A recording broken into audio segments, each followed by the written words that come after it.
Bismillahirrahmanirrahim. Assalamu alaikum students. We are back with our lecture number 4 and with our new topic test data. I hope so कि हमने जो पिछले 3 topics पढ़े हैं वो आप सबको समझ आ गए होंगे। अब प्रॉब्लम सॉल्विंग स्टेप्स के बाद हमने फ़्लो चार्ट ड्रॉ किया था। फ़्लो चार्ट के बाद हमने एल्गोरिथम बनाया था। अब एल्गोरिथम बनाने के बाद जो हमने सॉल्यूशंस सारे बनाए हैं, हमने उनको टेस्ट भी तो करना है कि क्या वो सॉल्यूशंस ठीक हैं या नहीं है। और उन सॉल्यूशंस को टेस्ट करने के लिए हम यूज़ करते हैं टेस्ट डाटा। ऑब्वियसली अगर हमने 3 वैल्यूज़, हम एक एग्ज़ाम्पल ले लेते हैं जो कि हमने पहले पढ़ी थी कि 3 वैल्यूज़ को कंपेयर करना है, जो लार्जर वैल्यू होगी वो डिस्प्ले करवानी है। तो हम तीनों नंबर्स को वैल्यूज़ देंगे जो कि हमारे पास होती हैं टेस्ट डाटा। टेस्ट डाटा क्या होता है? वो डाटा जिसको हम अपने सॉल्यूशन को टेस्ट करने के लिए यूज़ करते हैं उसे हम कहते हैं टेस्ट डाटा। तो हम अपने तीनों नंबर्स को, जिनमें से हमने लार्जेस्ट नंबर फाइंड करना है, हम उनको 3 किस्म की वैल्यूज़ दे सकते हैं। वो पॉजिटिव वैल्यूज़ भी हो सकती हैं, नेगेटिव वैल्यूज़ भी हो सकती हैं और ज़ीरोज़ भी हो सकते हैं। फॉर एग्ज़ाम्पल हमने n0 को यहाँ वैल्यू दी है 5, यहाँ पर नंबर 1 को 15 और नंबर 2 को 3, ये सारी हमने पॉजिटिव वैल्यूज़ असाइन की हैं। हो सकता है कि हम नेगेटिव वैल्यूज़ भी असाइन कर दें। तो हमने यहाँ पर एक नंबर 0 का 27 दे दी, नंबर 1 को -6 और नंबर 2 को 35 वैल्यू दे दी। इसके अलावा हम 0 भी असाइन कर सकते हैं। तो नंबर 0 24, नंबर 1 को हमने 0 दे दिया और नंबर 2 को 11। तो टेस्टिंग के लिए हमें टेस्ट डाटा इस्तेमाल करना पड़ता है ताकि हम अपने सॉल्यूशन देख सकें कि क्या सॉल्यूशन हमें सही आंसर देता भी है कि नहीं देता। टेस्टिंग की इम्पोर्टेंस प्रॉब्लम सॉल्विंग में बहुत ज़्यादा है। ऑब्वियसली हमने अपनी प्रॉब्लम का सॉल्यूशन तो बना लिया है, लेकिन हमें पता कैसे चलेगा कि वो सॉल्यूशन बिल्कुल ठीक है कि नहीं है।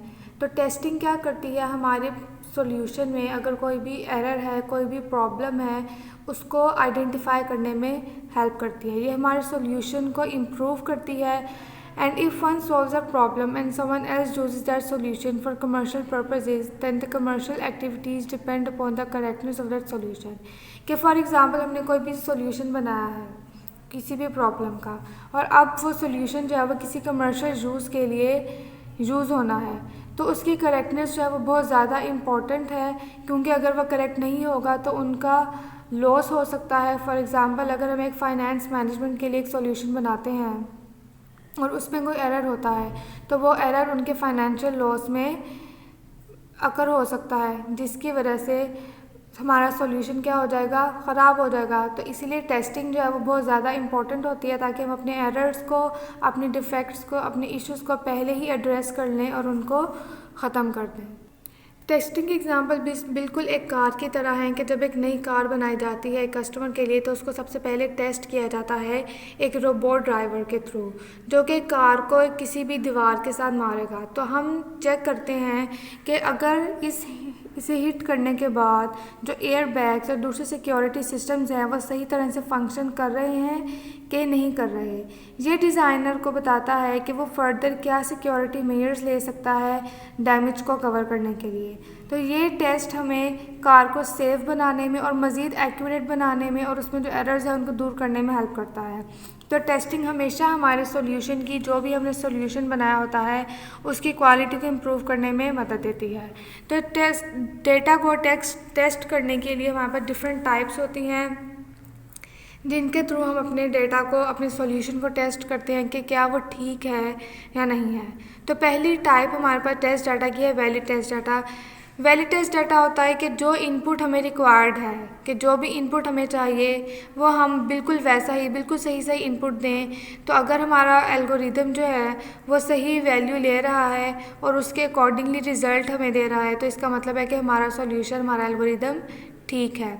फॉर एग्ज़ाम्पल एक एल्गोरिदम ने अगर 1 से 100 तक इनपुट वैल्यू लेनी है, तो हम उसे 1 से लेकर 100 तक ही वैल्यू देंगे टेस्ट डाटा में, 100 से बड़ी या 1 से छोटी वैल्यू नहीं देंगे। ये वैलिड टेस्ट डाटा होता है। इनवैलिड टेस्ट डाटा होता है कि it is a data that does not comply with the input requirements. ये वो डाटा है जो कि हमारे इनपुट से मैच नहीं करता। सपोज़ अगर हमें 1 से 100 तक इनपुट चाहिए तो हम उसे 1 से 100 तक कोई वैल्यू नहीं देंगे, बल्कि हम उसे 1 से छोटी या 100 से बड़ी वैल्यू दे देंगे।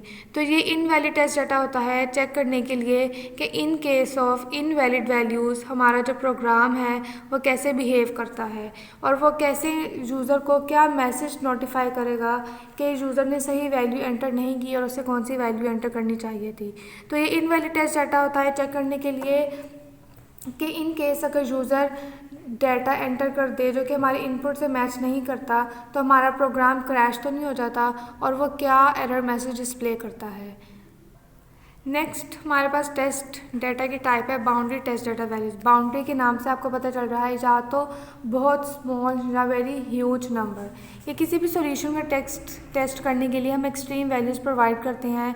फॉर एग्जांपल अगर हमने इंटरेस्ट कैलकुलेट करना है तो हम जो उसकी प्रिंसिपल अमाउंट है वो या तो ज़ीरो दे दें या बहुत बड़ी दे दें। तो इस केस में हमारा जो प्रोग्राम है वो कैसे बिहेव करता है, आउटपुट सही देता है कि नहीं देता, उसके लिए हम बाउंड्री टेस्ट डाटा वैल्यूज़ भी देते हैं। रॉन्ग डेटा फॉर्मेट्स हम यूज़ करते हैं चेक करने के लिए कि अगर हम इनअप्रोप्रिएट फॉर्मेट में डाटा एंटर कर दें, एक होती हैं गलत वैल्यूज़ एंटर करते हैं, अगर हम फॉर्मेट ही गलत दे दें उसको तो वो हमारा प्रोग्राम कैसे बिहेव करेगा। फॉर एग्जांपल अगर हमने इनपुट में कोई अल्फ़ाबेट देना है, किसी भी कंट्री का नाम देना है और अगर हम कोई नंबर दे दें तो इस केस में हमारे पास क्या आउटपुट आएगा ये चेक करने के लिए हम रॉन्ग डेटा फॉर्मेट्स भी टेस्ट डाटा में यूज़ करते हैं। नेक्स्ट हमारे पास टाइप आती है एब्सेंट डाटा। ये भी बहुत ज़्यादा इम्पोर्टेंट टेस्ट डाटा होता है इन्वेस्टिगेट करने के लिए कि सॉल्यूशन वर्क करेगा कि नहीं करेगा अगर इनपुट जो भी रिक्वायर है वो हम ना दें। इसका क्या मतलब है कि अगर हमें 2 नंबर्स इनपुट रिक्वायर हैं और हमने एक नंबर दे दिया है तो इस केस में हमारा प्रोग्राम कैसे बिहेव करेगा। For example if a system asks to enter driving licence number, कि एक प्रोग्राम जो है वो यूज़र से उसका लाइसेंस नंबर मांग रहा है लेकिन उसके पास ये इन्फॉर्मेशन नहीं है, तो हम ये देखना चाहेंगे कि सिस्टम इस केस में कैसे रिएक्ट करेगा। तो ये डिफरेंट टाइप की टेस्ट डाटा की चेक करने के लिए कि जो हमने एल्गोरिदम जो हमने जो प्रॉब्लम को सॉल्व करने के सॉल्यूशन बनाया है उसके अंदर कौन किस टाइप के वैल्यूज़ पे किस तरह के हमें आउटपुट मिलते हैं और हमारा प्रोग्राम हमारा जो सिस्टम है वो कैसे बिहेव करता है। तो ये हमारे पास टेस्ट डाटा था जो बहुत ज़्यादा इंपॉर्टेंट होता है चेक करने के लिए कि हमारा सॉल्यूशन ठीक है कि नहीं है। नेक्स्ट हमारे पास टॉपिक आता है वेरिफिकेशन एंड वैलिडेशन। वेरिफिकेशन का मतलब होता है कि जो हमने सॉल्यूशन बनाया है क्या वो उसी प्रॉब्लम को सॉल्व कर रहा है जो प्रॉब्लम हमें दी गई थी, जब वो किसी और प्रॉब्लम को सॉल्व कर रहा है। जैसे कि अगर हमने एक सॉल्यूशन बनाया है जो कि कंपाउंड इंटरेस्ट को कैलकुलेट कर रहा है तो हम वेरीफाई करेंगे कि क्या वो जो रिज़ल्ट है वो प्लेन इंटरेस्ट का तो नहीं दे रहा। तो ये वेरिफिकेशन होती है कि जिस प्रॉब्लम के लिए सॉल्यूशन बनाया गया है ये सॉल्यूशन उसी प्रॉब्लम को सॉल्व कर रहा है कि किसी और प्रॉब्लम को सॉल्व कर रहा है। उसके बाद हमारे पास आती है वैलिडेशन। वैलिडेशन का मतलब होता है कि जो हमारा सॉल्यूशन है वो ठीक है कि नहीं है। फॉर एग्ज़ाम्पल अगर हमने कंपाउंड इंटरेस्ट कैलकुलेट करना है तो हम उसको वैलिडेट करेंगे कि वो कंपाउंड इंटरेस्ट सही कैलकुलेट करके दे रहा है कि गलत कैलकुलेट करके दे रहा है। सबसे पहले हम अपने सॉल्यूशन को वेरीफाई करते हैं कि ये जिस प्रॉब्लम के लिए बनाया गया है उसी प्रॉब्लम के लिए कि नहीं, और फिर हम उसको वैलिडेट करते हैं कि क्या वो हमें जो आंसर दे रहा है वो ठीक दे रहा है कि नहीं दे रहा। जैसे कि यहाँ पर 2 एग्जांपल्स दी गई हैं। एग्जांपल नंबर 1 में बताया गया है कि आप एक पिज़्ज़ा शॉप पे जाते हैं और एक चिकन पिज़्ज़ा ऑर्डर करते हैं, तो आपकी जो रिक्वायरमेंट है वो ये है कि जो पिज़्ज़ा है वो लेस स्पाइसी होना चाहिए, ज़्यादा स्पाइसेस उस पर नहीं होना चाहिए, और आप ये भी एक्सपेक्ट करते हैं कि उसका टेस्ट क्या हो, अच्छा हो। तो जब पिज़्ज़ा आता है तो आप ये ऑब्ज़र्व करेंगे कि क्या ये चिकन पिज़्ज़ा है या फजीता है, कोई और पिज़्ज़ा है। तो ये वेरिफिकेशन हो रही है कि जो आपने ऑर्डर किया था क्या ये वही है, कोई और चीज़ तो नहीं आ गई। जब आप देख लेंगे कि चिकन पिज़्ज़ा ही है तो फिर आप चेक करेंगे कि क्या इसका टेस्ट ठीक है कि नहीं है, कि जो चीज़ मंगवाई थी, जो चीज़ हमने बनवाई थी वो ठीक है कि नहीं है। तो ये आप वैलिडेट कर रहे हैं। नेक्स्ट एग्जांपल में है कि आपने एक एल्गोरिदम लिखा है जो कि इनपुट ले रहा है एक लिस्ट नंबर्स की, और आपकी प्रॉब्लम क्या है, आपने सॉल्व क्या करना है कि उस लिस्ट को आपने असेंडिंग ऑर्डर में चेंज करना है। तो सबसे पहले आप वेरिफिकेशन करेंगे कि जो लिस्ट इनपुट की गई है वो लिस्ट जो है वो नंबर्स की ही है, किसी ने अल्फ़ाबेट तो एंटर नहीं कर दिया। तो ये आप वेरिफिकेशन कर रहे हैं। जब आप देख लेंगे कि जो लिस्ट एंटर की गई है वो नंबर्स की ही है, तो उसके बाद आप वैलिडेट करेंगे कि इसको असेंडिंग ऑर्डर में जो लिखा है वो ठीक लिखा है कि नहीं लिखा। डिसेंडिंग में तो नहीं लिख दिया, सबसे पहले छोटा नंबर ही है और फिर बड़े नंबर आ रहे हैं, तो ये वैलिडेशन है।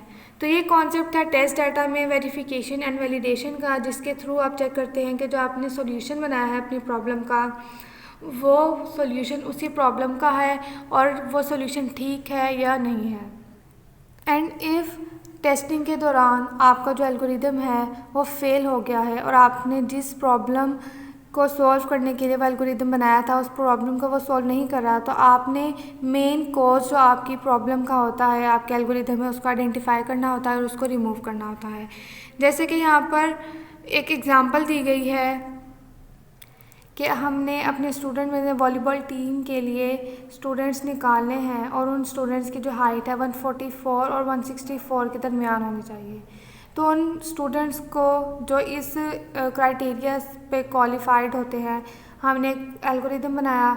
सबसे पहले स्टार्ट हुआ, फिर हमने एक काउंट वेरिएबल लिया जिसमें हमने 0 की वैल्यू रखवा दी। उसके बाद हमने सेट ऑल हाइट्स टू, हमने ये सारी हाइट्स मेमोरी में स्टोर करवा दी और for each height in the list all Heights. अब हम हर हाइट के अकॉर्डिंगली चेक करेंगे कि क्या हाइट जो है वो 144 से बड़ी है और 164 से छोटी है, और अगर तो ऐसा है तो काउंट में 1 ऐड कर दो और आउटपुट कर दो। अब अबव एल्गोरिदम में हमारी प्रॉब्लम क्या है कि वो सारे स्टूडेंट्स को काउंट नहीं कर रहा, क्योंकि वो चेक कर रहा है if height is greater than 144। वो 145 वाली हाइट को काउंट करेगा लेकिन 144 वाली हाइट को काउंट नहीं कर रहा। तो यहाँ पर हमारा लॉजिकल एरर है और मोस्टली हमारे पास लॉजिकल एरर की वजह से ही प्रॉब्लम का जो सॉल्यूशन होता है वो ख़राब होता है। तो इस तरह के एरर्स को हम ट्रेस टेबल के हेल्प से डिटेक्ट कर सकते हैं, जो कि हम नेक्स्ट पेज पे बनाया गया है। ट्रेस टेबल एक टेक्निक है जो कि एल्गोरिदम्स को टेस्ट करने के लिए बनाई जाती है कि इसमें कोई लॉजिकल एरर तो नहीं है जब हम एल्गोरिदम को प्रोसेस कर रहे हैं। तो इस टेबल में कॉलम्स होती हैं, डिफरेंट रोज़ होती हैं और हर कॉलम में डाटा का नाम होता है और हर रो में उस डाटा की वैल्यू होती है, और हम उसके अकॉर्डिंगली अपने टेबल को चेक कर सकते हैं कि हर डाटा की हर डाटा की जो वैल्यू है वो ठीक है कि नहीं है और ये हमें सॉल्यूशन सही से प्रोवाइड कर रही है कि नहीं कर रही। नेक्स्ट हमारे पास टॉपिक है using invalid data for testing. हम जैसे कि पहले टाइप्स ऑफ डाटा में इनवैलिड डाटा पढ़ चुके हैं। Testing of an algorithm by using invalid data ensures that the algorithm can gracefully handle unexpected data inputs. हम जैसे कि पहले ये पढ़ के आए हैं कि हम इनवैलिड डाटा टेस्टिंग के लिए इसलिए देते हैं ताकि हम ये देख सकें कि जो हमारा एल्गोरिदम है वो अनएक्सपेक्टेड ऐसे इनपुट्स जो कि हमें नहीं चाहिए उनको अच्छे से हैंडल कर रहा है। If an algorithm requires your age in number of days, अगर एक एल्गोरिदम में इनपुट चाहिए आपकी एज नंबर ऑफ़ डेज़ में, लेकिन आपने उसको अपनी डेट ऑफ बर्थ दे दी है, तो हो सकता है कि एल्गोरिदम सही से काम ना करे। तो टेस्टिंग का मकसद ये होता है कि हम ऐसी सिचुएशंस को डिटेक्ट कर सकें और इस केस में हमने क्या एरर मैसेजेस शो करवाने हैं वो आइडेंटिफाई कर सकें। कि अगर कोई यूज़र गलत एज एंटर कर देता है, वो नंबर ऑफ़ डेज़ की बजाय डेट ऑफ बर्थ में एंटर कर देता है, तो उसको एक मैसेज शो हो जाए कि your input is not correct या एनी मैसेज लाइक दैट। तो इनवैलिड डाटा हम इसीलिए यूज़ करते हैं कि हम ये देख सकें कि हमारा जो एल्गोरिदम है वो उसकी जो क्वालिटी है वो कैसी है और वो गलत डाटा को भी कैसे हैंडल करता है। ये ना हो कि हमारा प्रोग्राम क्रैश हो जाए। तो इसीलिए हम इनवैलिड डाटा टेस्टिंग पहले ही कर लेते हैं चेक करने के लिए कि हमारा प्रोग्राम ठीक से काम कर रहा है कि नहीं कर रहा। यहाँ पर हमारा चैप्टर जो है वो ख़त्म हो गया है। आई होप सो आपको पूरा चैप्टर अच्छे से समझ आया होगा। हम दुआ करते हैं कि स्कूल्स का आगाज़ जल्दी से हो जाए ताकि हम क्लास में मज़ीद बेहतर तरीके से हर चीज़ को समझ सकें। अब हम नेक्स्ट लेक्चर में मिलेंगे जिसमें हम एक्सरसाइज के क्वेश्चंस करेंगे और अगर मज़ीद कोई इश्यूज़ हैं उनको डिस्कस करेंगे। तब तक के लिए अल्लाह हाफिज़। सब अपना ख्याल रखिएगा और इस पूरे चैप्टर को आप सब ने अच्छे से समझना है और अच्छे से लर्न करना है। और अगर कोई भी आपको इसमें इशू होता है तो आप हमें बता सकते हैं, हम उसको मज़ीद एड्रेस कर लेंगे। तब तक के लिए अल्लाह हाफिज़। अब हम